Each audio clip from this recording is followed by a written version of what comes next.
Hi, I'd like to introduce Mark Spring, Senior Engineer with Lloyd's Register.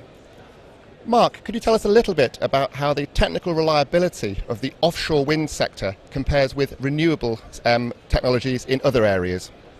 Yes, by all means. I think it's fair to say that onshore wind, which is by far the preeminent renewable energy to date, has had a rather easy ride of it in terms of O&M, because literally you can get access to most onshore wind farms relatively easily with a truck or Land Rover and get a good experienced maintenance team up there. And I think the challenge for the next stage as wind moves offshore is to reduce the costs by reducing the reliability. Reducing the unreliability and reducing the maintenance costs. And I think the key to that is taking a rational approach to the management of risk on your offshore wind farm, because the costs of getting to the wind farm are so extremely high. And obviously the industry as a whole has set itself a target of reducing the cost of energy to 10 pence per kilowatt hour. And I think the cost of access and maintenance and repair is going to be a large proportion of that achieving that goal. And could you tell us a little bit about the progress that has been made so far towards that goal?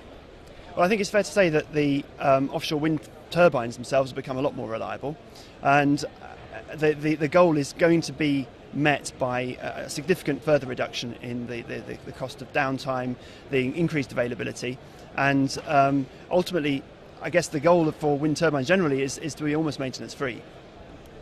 Okay, and lastly, could you also explain to us a little bit about the role of improving asset management techniques as a means of lowering the cost of offshore wind?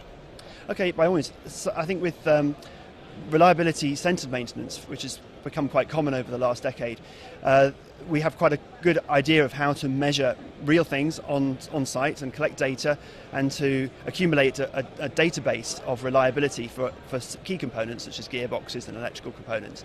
And I think the next step really for the industry is to take a more objective approach and look at all the assets and try to incorporate slightly less tangible forms of knowledge, such as the information that gets shared amongst the operations and maintenance technicians and their managers, and to incorporate all of that into the planning and management of the risk of all the different assets, and to make sure that maintenance is targeted at the higher risk components and not wasted on nuisance alarms and repetitive maintenance activities which don't improve availability.